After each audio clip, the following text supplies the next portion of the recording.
বাংলাদেশে ভারত বিদ্বেষের বিষ, কট্টরপন্থীদের হুঙ্কার আর থামছে না। হাস্যকর সব হুমকি, যা দেখে অনেকেরই প্রশ্ন, এইসব কট্টরপন্থীরা কি ভারত বাংলাদেশের বন্ধুত্বের ইতিহাসটাই ভুলে গেছেন, যে ইতিহাসকে আজও বুকে করে রেখেছে হিলি? যাদের হাত ধরে স্বাধীনতার সূর্য উঠেছিল পদ্মা পারে, তাদের উদ্দেশ্যেই এখন হুমকি। আমি বলে দিচ্ছি ভারতকে, যে ট্রেনিং আমরা নিয়েছি, যে যুদ্ধ আমরা করেছি, আমরা শুধু 2 লক্ষ সৈনিক না, আমাদের সাথে 18 কোটি জনগণ আছে। আমাদের ট্রেনিং, আমাদের দক্ষতা ভারতের চেয়ে অনেক বেশি। আমরা যদি একবার সাহস করে আমার দেশকে যুদ্ধ করবে, আমরা বলে দিচ্ছি 4 দিনের মধ্যে আমরা কলকাতা দখল করে নেব। ত্রিপুরা আমাদের, আসাম আমাদের, মিজোরাম আমাদের, সমগ্র পূর্বাঞ্চল নিয়ে নতুন বাংলাদেশের সীমানা হবে।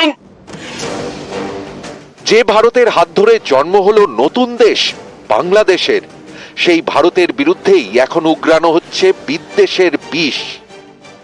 একটা একটা করে ইন্ডিয়ানকে ধরে লাথি মেরে ইন্ডিয়ার সীমান্তে ঢুকাই দিয়ে আসতে হবে। আমি একটা শেখ হাসিনাকে জিজ্ঞাসা করছি, আপনি কি এই বাংলাদেশের সন্তান এরকম সাংঘাতিক কাজ করলেন কিভাবে?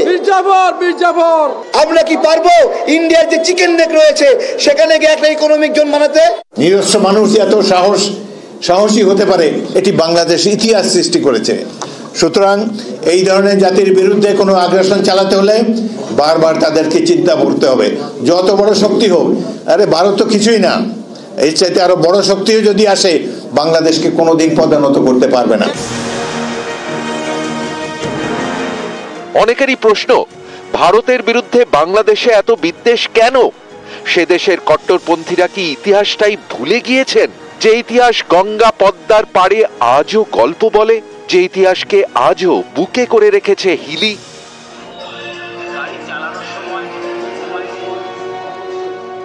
বাংলাদেশে বিদ্বেষের বিষ, আর ভারতে বাংলাদেশ মুক্তিযুদ্ধের ইতিহাস স্মরণ। দক্ষিণ দিনাজপুরের হিলি সীমান্ত, 71-এর যুদ্ধে শহীদ জওয়ানদের জন্য এখানে আজও স্মৃতির পাতা উল্টানো হয়। সালটা 1971, পূর্ব পাকিস্তানে তখন চলছে অত্যাচার পাকিস্তানি সেনাদের। মুক্তিযোদ্ধাদের হয়ে তখন ময়দানে নামে ভারতীয় সেনা।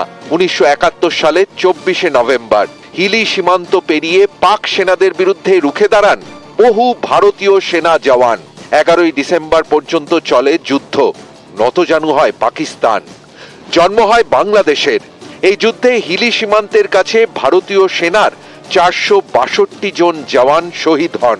হিলি ফুটবল মাঠে তাদের শেষকৃত্য হয়।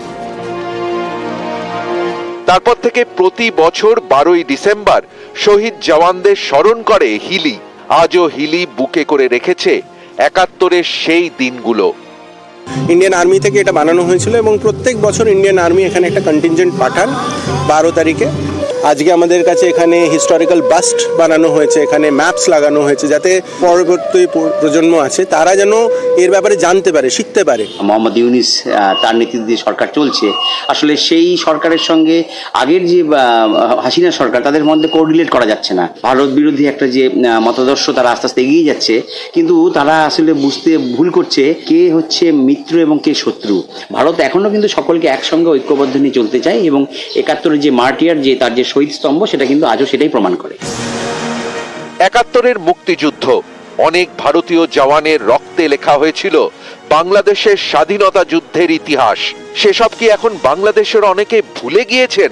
তাই কি সে দেশের কট্টরপন্থীদের গলায় এখন শুধুই হুঙ্কার? তাই কি পদ্মা পারে এখন এত ভারত বিদ্বেষ?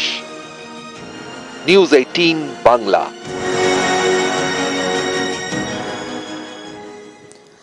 চিন্ময় কৃষ্ণ দাসের জামিনের শুনানি এগিয়ে আনার আবেদন, নয়া যুক্তি দেখিয়ে বৃহস্পতিবারও এই আবেদন গ্রহণ করা হলো না।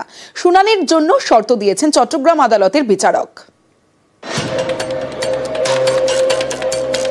বুধবারের পর বৃহস্পতিবার এদিনও বাংলাদেশে ইসকনের সন্ন্যাসী চিন্ময় কৃষ্ণ দাসের জামিনের শুনানি এগিয়ে আনার আবেদন গ্রহণ করা হলো না। আদালতের দরজায় ঘুরলেন ঢাকা থেকে চট্টগ্রামে যাওয়া বাংলাদেশ সুপ্রিম কোর্টের আইনজীবী রবীন্দ্র ঘোষ।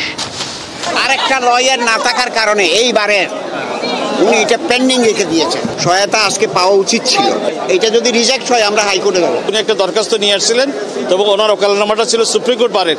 তো বিজ্ঞ আদালত বলছে যে এবার একটা ওকালতনামা যে কোনো লয়ার দিয়ে আপনি দিলে আমি শুনানি করব। গত অগাস্টে বাংলাদেশ ছাড়েন শেখ হাসিনা। তারপর থেকেই পদ্মা পারের সংখ্যালঘুদের উপর নির্যাতন চলছে বলে অভিযোগ। এরই মধ্যে গত মাসে ইসকনের সন্ন্যাসী চিন্ময় কৃষ্ণ দাসকে গ্রেফতার করা হয়। এতে পরিস্থিতি নতুন করে গরম হয়ে ওঠে। চিন্ময় কৃষ্ণ দাসের আইনজীবীদের উপরেও হামলা চলে বলে অভিযোগ। আতঙ্কে তার আইনজীবীরা চট্টগ্রাম আদালতে হাজিরি হননি বলে দাবি। 1 মাস পিছিয়ে যায় চিন্ময় কৃষ্ণ দাসের জামিনের শুনানি। ঠিক হয় 2রা জানুয়ারি শুনানি হবে। শুনানির এই দিন এগোনোর জন্য বুধবার চট্টগ্রাম আদালতে আবেদন করেন তার আইনজীবী রবীন্দ্র ঘোষ। অভিযোগ এরপরই চট্টগ্রাম আদালতেই উত্তেজনা ছড়ায়। কোর্টেই চিন্ময় কৃষ্ণ দাসের বিরুদ্ধে আইনজীবীদের একাংশ মিছিল করে। চিন্ময় কৃষ্ণ দাসের আইনজীবীর উপর হামলাও হয় বলে অভিযোগ। চিন্ময় প্রভুর মামলা সহ আরো কিছু আইনজীবীর বিরুদ্ধে যে কতগুলো মামলা নেওয়া হয়েছিল তাদের আইনগত সহযোগিতা করার জন্য আমি জজ সাহেবের কাছে যখন 3টে অ্যাপ্লিকেশন মুভ করতেছিলাম, আমার পিছন দিক দিয়ে একজনের ধাক্কা দিয়েছি। আমি শুনেছি, আমার কথাগুলো আসতেছে যে চিন্ময় প্রভু হলো ইসকন করো, ইসকনের দালাল যারা তাদেরকে খতম করো, তাদেরকে এ করো, বিভিন্ন রকমের স্লোগান দিয়ে তারা দেখাচ্ছিল। আমি আক্রমণের শিকার হয়েছি ভিতরে। যখন আমি ছিলেন আমাকে একটা ঘুষি মেরেছে, এটা তো আক্রমণ। আচ্ছা, শুধু শারীরিক ভাবে আক্রমণ নয়, শুধু আমাকে মৌখিক ভাবেও আক্রমণ করেছিল। আমি আশা করতে পারি নাই আইনজীবীরা কি করে সন্ত্রাসী করতে পারে। জজ সাহেবকে পর্যন্ত আজকে থ্রেট করছে, যার ফলে জজ সাহেব চেয়ার থেকে উঠে চলে গেছে। বুধবার চেয়ার ছেড়ে উঠে যান চট্টগ্রাম আদালতের বিচারক। বৃহস্পতিবার চিন্ময় কৃষ্ণ দাসের আইনজীবীর আবেদন শুনতে তিনি শর্ত চাপান। উনি একটা দরখাস্ত নিয়ে আসছিলেন, তবে ওনার ওকালতনামাটা ছিল সুপ্রিম কোর্ট বারের। তো বিজ্ঞ আদালত বলছে যে এবার একটা ওকালতনামা যে কোনো লয়ার দিয়ে আপনি দিলে আমি শুনানি করব। নিউজ 18 বাংলা। বাংলাদেশ ইস্যুতে মুলতবি রাজ্যসভা। বাংলাদেশ নিয়ে সংসদে প্রধানমন্ত্রীর বিবৃতির দাবি। পড়শি দেশে সংখ্যালঘু পীড়ন নিয়ে প্রধানমন্ত্রীর বিবৃতির দাবি। রাজ্যসভায় প্রধানমন্ত্রীর বিবৃতির দাবি। তৃণমূলের প্রধানমন্ত্রীর বিবৃতি চেয়ে হইচই। তৃণমূলের গোটা দিনের জন্য স্থগিত Rajya Sabha. My point of order is on Rule 251, sir. I request you, through you, sir, the situation in Bangladesh, we want the Prime Minister to come and give a statement. বাংলাদেশে যে পরিস্থিতিটা চলছে এবং সংখ্যালঘুদের উপরে যেভাবে অত্যাচার হচ্ছে, এটা নিয়ে প্রধানমন্ত্রী চুপ কেন? ওদের যখন ভোটের বেলায় থাকে, ইলেকশনের সময় ওরা হিন্দু হিন্দু করে ভোট নেয়। আর আজকে প্রধানমন্ত্রীর কাছে 1 মিনিটের সময় নিয়ে যে রাজ্যসভাতে এসে যে সংখ্যালঘুদের উপরে অত্যাচার হচ্ছে বাংলাদেশ, সেটা নিয়ে একটা স্টেটমেন্ট রাখবেন। আমাদের এই দাবিটা ডেরেক ওব্রায়েন রাজ্যসভাতে রেখেছে। আমরা আশা করছি সেশন আরেকটা সপ্তাহ আছে, প্রধানমন্ত্রী এটার উপরে মুখ খোলা উচিত। আমি কাকে নেতা মানব, ডেরেক ওব্রায়েনকে না মমতা ব্যানার্জি? একই দল থেকে সমান্তরালভাবে 2 ধরনের বিবৃতি আসছে। আমরা জানি যেটা বলেছেন মুখ্যমন্ত্রী, সেটাই তৃণমূল কংগ্রেসের শেষ কথা। তিনি বলেছেন যে আমরা কেন্দ্রের দিকে তাকিয়ে আছি, কেন্দ্র যেটা করবে আমরা তার সঙ্গে আছি।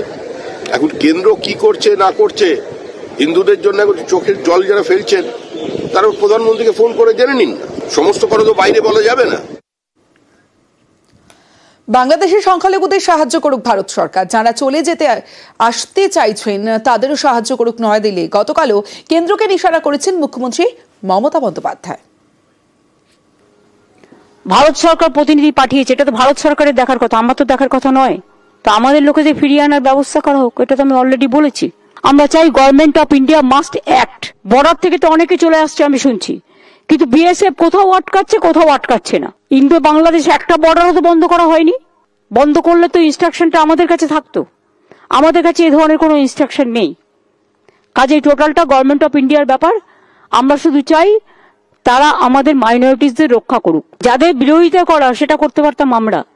বিরোধী দল এখানে দায়বদ্ধতার পরিচয় দিচ্ছে, দায়িত্ব নিয়ে দায়িত্বশীলতার পরিচয় দিচ্ছে।